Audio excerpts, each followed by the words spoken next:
আমি অত্যন্ত সৎ।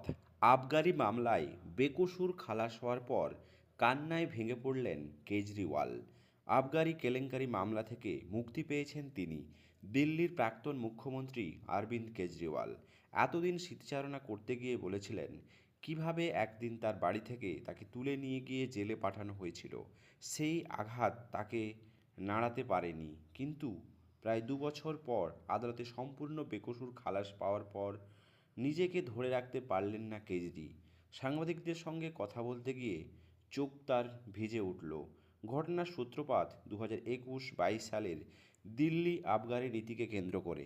আম আদমি পার্টি সরকার আনা সেই নীতিতে দুর্নীতির অভিযোগ তোলে কেন্দ্রীয় সরকারি তদন্ত সংস্থা সিবিআই। অভিযোগ ছিল নির্দিষ্ট কিছু বেসরকারি সংস্থাকে সুবিধা পাইয়ে দিতে লাইসেন্স ফি কমানো এবং মুনাফার হার নির্ধারণ করা হয়েছিল।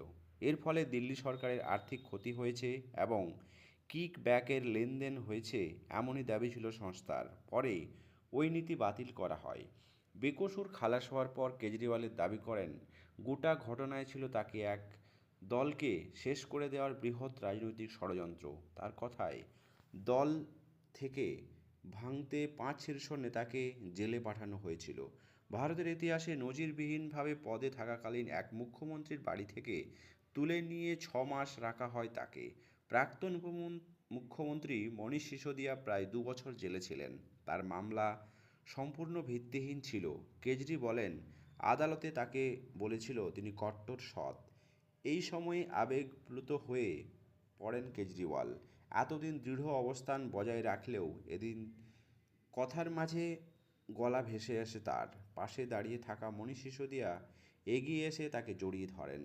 এতদিন সকলেই রাজধানীর এক বিশেষ আদালতে সিবিআইয়ে দায়ের করা মামলার কেজরিওয়াল ও সিসোদিয়ার মোট ২৩ জন অভিযুক্তকে খালাসের নির্দেশ দেয়। আদালতের পর্যবেক্ষণ ও তদন্তকারী সংস্থার এক ষড়যন্ত্রকারীর কাহিনী দাঁড় করানোর চেষ্টা করেছিল, কিন্তু তা ছিল অনুমান নির্ভর, সুস্পষ্ট কোনো ভিত্তি তার নয়।